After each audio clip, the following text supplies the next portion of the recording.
Hello again, everybody. Danny here today to talk to you about Erik Vance's book, Suggestible You. This is a very interesting and unique book. So Erik Vance, he gives a little bit of his history in the beginning of the book. He was raised a Christian Scientist, and he has a story that he's been told over and over again about this terrible illness that he had as a child, and his parents thought he was going to die, and a woman from the church came and prayed for him, and miraculously he was healed.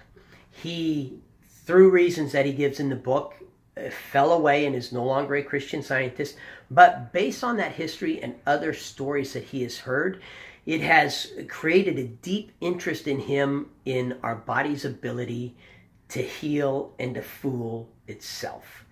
And this sends him on a journey to investigate that, how our mind works, how our body works. It leads him into placebos. He starts off going through placebos, and one of the really, really fascinating things about this book, so you'll read books where scientists explore these different ideas, and they quote studies that other people have done. But rarely does the scientist go and participate in the study itself to see its effect on him, and then be honest with you about its effect on him. And he does that. Oh, hey, here's a test where they're using electric shocks to test placebos. Let's go get shocked and see if it works. Why not? Hey, witch doctors, how do witch doctors work? Let's go find a witch doctor and have him put a blessing on me and see what happens. It's fascinating because he ties in the science behind it. The book has a good bit of science in between it.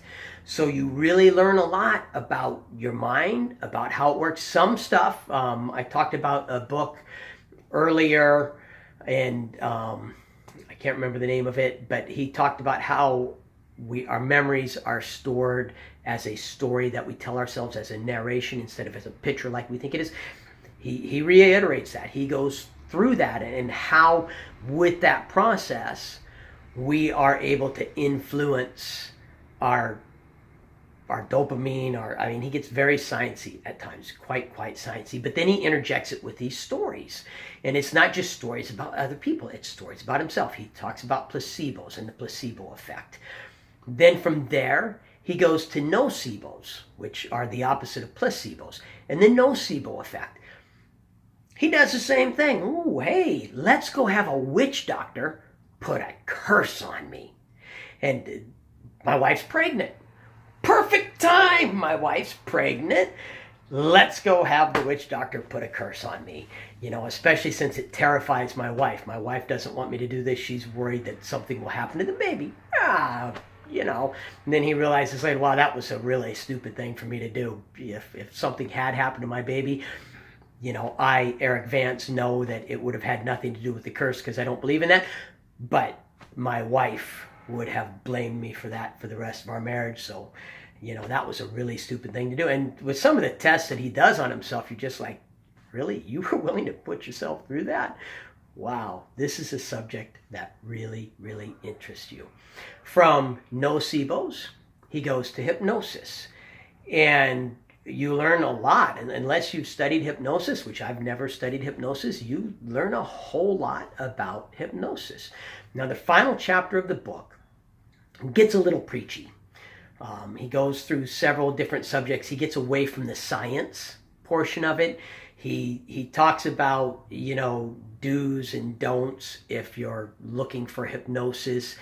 He talks about how to view people who are easily hypnotized versus people who aren't. And it does get to feeling a little preachy. He finishes up by going back and revisiting the Christian Science religion and talking to a Christian Scientist who is a professional healer. And that gets a little bit preachy as well, what he wishes that the Christian Scientist would accept about science and what he wishes the rest of the world would accept about the theories behind Christian scientists. So it does end. The very last bit of the book is a script for a self-hypnosis that you can use on yourself if you're going to go to a dentist to help you to relax. I didn't try this self-hypnosis. Quite honestly, I had a wonderful dentist as a child, and so I have no problem relaxing going to the dentist, so I don't feel like it's something that I need and use. There were some parts where it was very interesting to learn, because the way he brings out the science and the way he talks about placebos and nocebos, it's not just medical placebos and nocebos.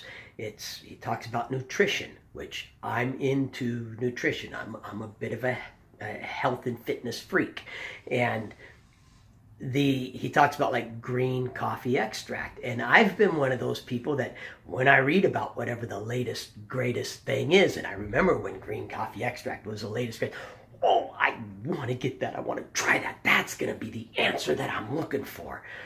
Well, as he brings out in the book, it is a complete and total placebo and waste of money. But at the same time, it might not be a waste of money because of the way placebos and nocebos work. If you believe it's effective, it just might be effective. So if you have any comments, questions, or feedback, I really wish you would send it my way. I love hearing from people on what they think, especially if you have read or listened to the book. If you like my channel, please subscribe and have yourself a very wonderful day. Thank you.